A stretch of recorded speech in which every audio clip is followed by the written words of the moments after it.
Hi, my name is Alexa. I just went to Japan for 2 weeks and I did so much research before I left that I decided to make this video to help somebody else that might be going to Japan and just find all this information in one spot, which is this video. So I'm so grateful I did all this research because when I got there, it was so easy to navigate all the things that I thought were going to be hard. I went to Tokyo, Osaka, Kyoto, and Kaga Onsen.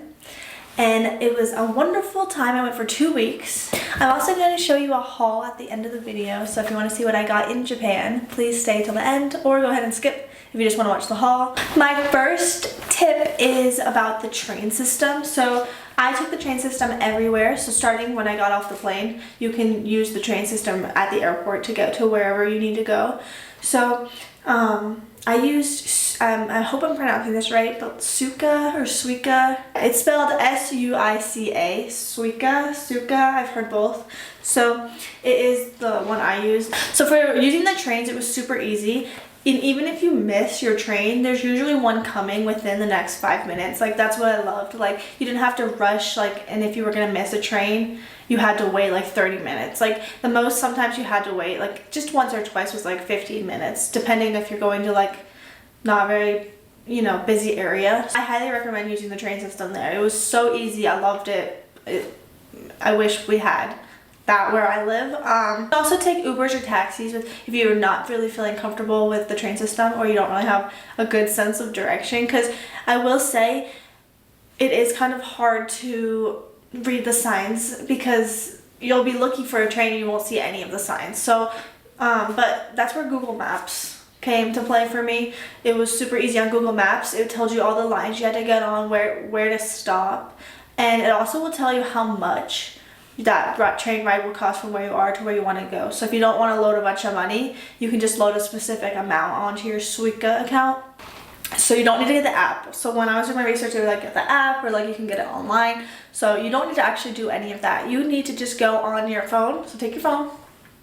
And you can do this with me. You don't need to buy it right now. You can just look. So go to the wallet app on your phone. So it will look like this. So you need to go into your wallet, and at the top right corner, I don't want to show you all my cards, but at the top right corner, there's a little plus button. So click on the plus, and then you're gonna go down and click transit cards. It's green. It's the green one right there. Click on transit cards, and then you can swipe or search to Japan. There's 3 options, and I use the Suica. And then you just continue.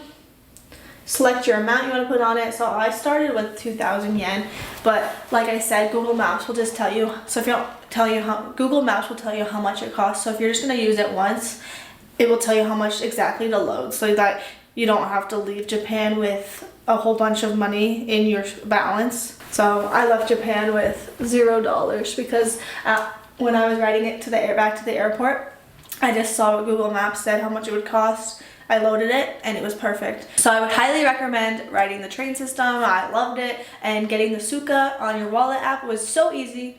So I would do that again, because I've also seen like people recommending this like train pass you can buy, and it's like $500, and I did not spend anywhere near that pass. So I would, for 2 weeks, I've used the trains constantly. So you do not need to buy the passes. Just load the Suica on your wallet and you will be good. You just like tap it when you go, and you don't even need to have your phone on when you like, you know how when you pay you need to have your credit card out on the screen. You don't need to have it up. You can just have your phone black and you can just scan it and it will work. So ride the trains. Okay, to go along with the trains, let's talk about the Eki stamps, or just the stamp books you might have heard of. So I got this one when I was in Japan. So I got it just at the first few bookstores I saw. You can get stamps at pretty much every train station. There was a lot of train stations I didn't see stamps, and I really didn't search for them. If I saw them, I would get them.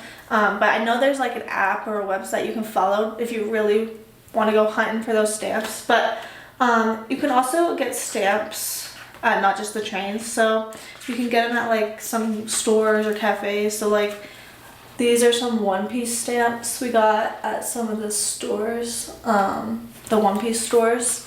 The Sky Tree had a stamp, but I missed it. The Osaka Castle had a stamp I got. So castle shrines sometimes have stamps.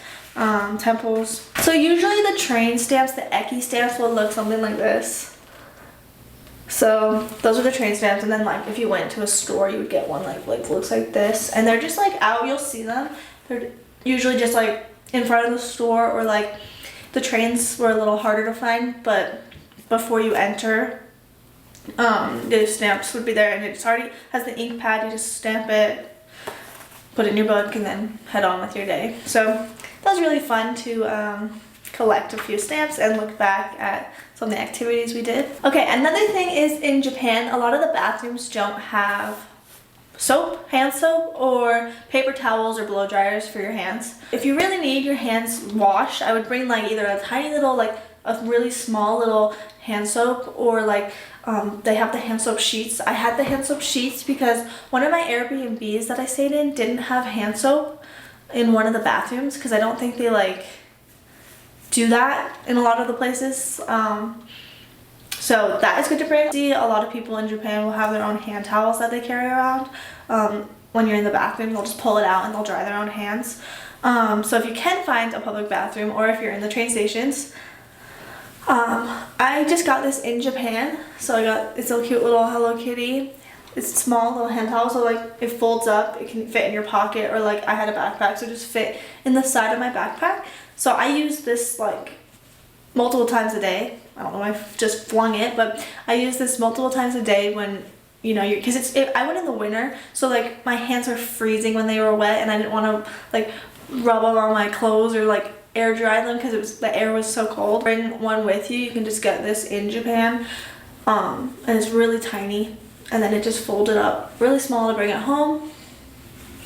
So I would recommend getting one of these in Japan because they're small, and if you don't want freezing cold hands in the winter, and you want dry hands after you use the bathroom hand towel.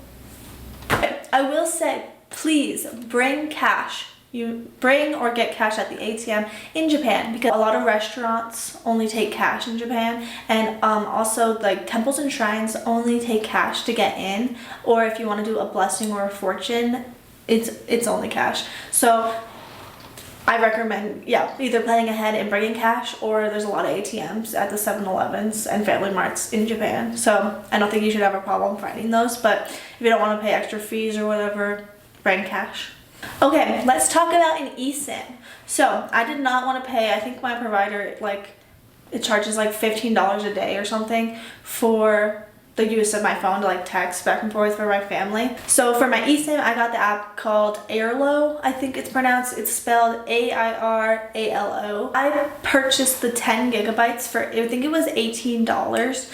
And I was there for 2 weeks, and I used my phone for Google Maps and pictures and texting my family. So that's pretty much all I was using it for. And I used that 10 gigabytes, like I used it all perfect. Like somehow I used it perfectly. While I was at the airport, I like ran out of gigabytes at the airport when I was going home. So 10 was perfect for me for 2 weeks. But if you're gonna be on your phone more than me, which I was only on it like an hour or two a day just for photos and maps and texting my family, they do have a higher plan you can purchase, but it was super easy. It tells you how to install it. Like, it's just an eSIM, so you just go into settings and it tells you how to install it. Don't forget to uninstall it when you get home. Yeah, if you don't want to pay ridiculous $15 a day with your provider, it was great. It was safe.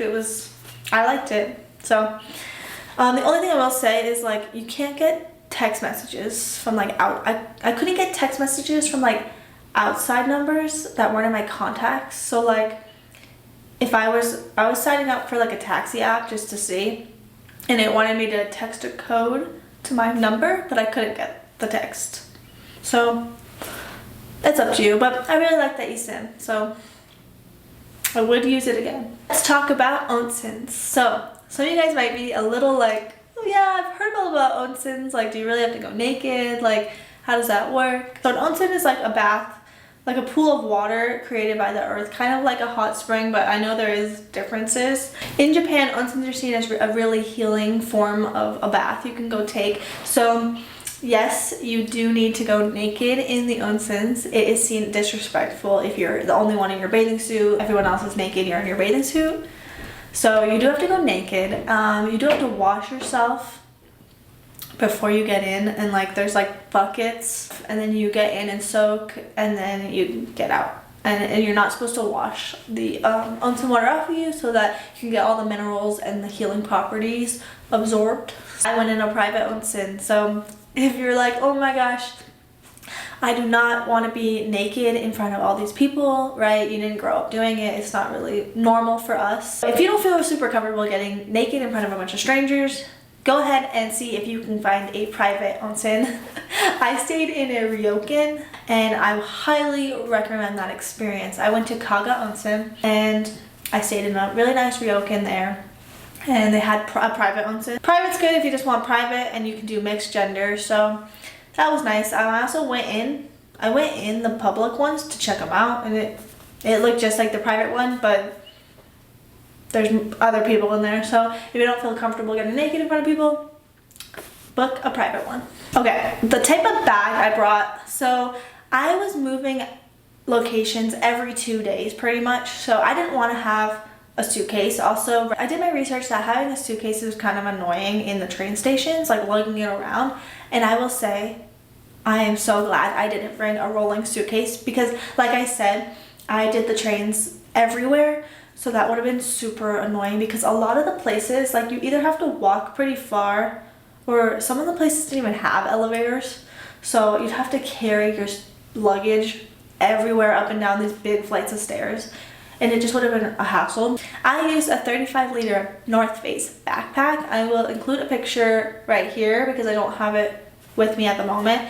But this is the one I used, and it was great. It held all my stuff. You know, I actually think I could have brought less stuff. You know, that's up to you and your personal, what you need to bring and stuff. If you want the roller bag, I'm sure you can figure it out. Like, you just wait, you know, lug it up the stairs or do the elevators. But, yep, I enjoyed it. So, a haul of things I got in Japan. So, I love Hello Kitty. So, there will be quite a few Hello Kitty things here. So I guess the first two things you've already seen was my hand towel. My goodness. Hand towel and my train book. So those were my first two things I got in Japan. In Japan, there's these machines called gachapon or gacha machines, or just like the basic one, toy capsule machines. So they look like this. And so you put your coins in there. The range I saw was as low as 100 yen to 800 yen. That was the range of prices I saw for the gacha machines. So you put your coins in, you turn them, and you get like a toy. So it was fun. I had so much fun. So I'll show you what I got. So I got this teddy bear keychain, one of them. I think it was like 100 yen, right? 100 or I don't know. So I got this teddy bear keychain. I got this Sanrio keychain. A lot of keychains you're going to be seeing. So, and the last thing I got in the gacha machines were it's like this little, it looks like a little perfume, and it has a little mirror, and it's for your lipstick, but I put my lip on in there. It opens, oh, it should not, oh, there we go. It opens, and I put my lip on in there, and then you can like put it on your bag, and then you can like look at your lips or whatever. So I thought that was fun. I also really love Hello Kitty, so I got this Hello Kitty tuna sushi keychain. So very cute. This Sanrio keychain. She's like fuzzy and like, I didn't know, but she's like hollow, so you can like squeeze her. I got this keychain, and with this purchase, they gave me this little thing for free. So my two favorite things I got from my purchases in Japan were these custom, at the Sanrio Hello Kitty stores, they have like these custom machines. I made this in just a machine, right? So I made this custom keychain. It's like a t-shirt, and it just has Hello Kitty on it, and it says Alexa, and then that's the back. So I love this keychain, so cute. I love like custom cute things like this. I also, at the Hello Kitty store, I made this, again, a machine, right? So I made this stamp. I hope you can see it. It has Hello Kitty on it, and it has my name. So like, it was like a whole touchscreen situation. You can move the pictures however you want. I liked just having Hello Kitty in my name. So how cute, a little custom stamp I made. He's really interested in my Japanese sweets right now, so I'm gonna show you my Japanese sweets that I got. So first up, I got these sweets to enjoy with matcha. So I went to a tea ceremony when I was in Japan, and you eat these certain sweets. So you can't really see it because it's like in the box. I haven't opened it yet. So this is what they look like. I'm gonna put a picture right here. So they're just in the box. So you're supposed to enjoy one before you have your matcha. And another matcha sweet is these. It has mochi on the outside and it's sweet bean on the inside. And I got the cinnamon flavor because that's what we had at my tea ceremony. I really enjoys the smell, I guess, of the red bean. These were super yummy. So you have one of these and we have one of these before you have your matcha. Because sometimes red bean can be really like an acquired taste. I got just the mochi skins. So it's like the skin on this with the red bean. Those are my 3 sweets I got. And then I got all my keychains. Thank you so much for watching this video. I hope you have a great trip to Japan. If you have any more questions, please leave them in the comments and I'll try to answer them. And see you next time. Bye.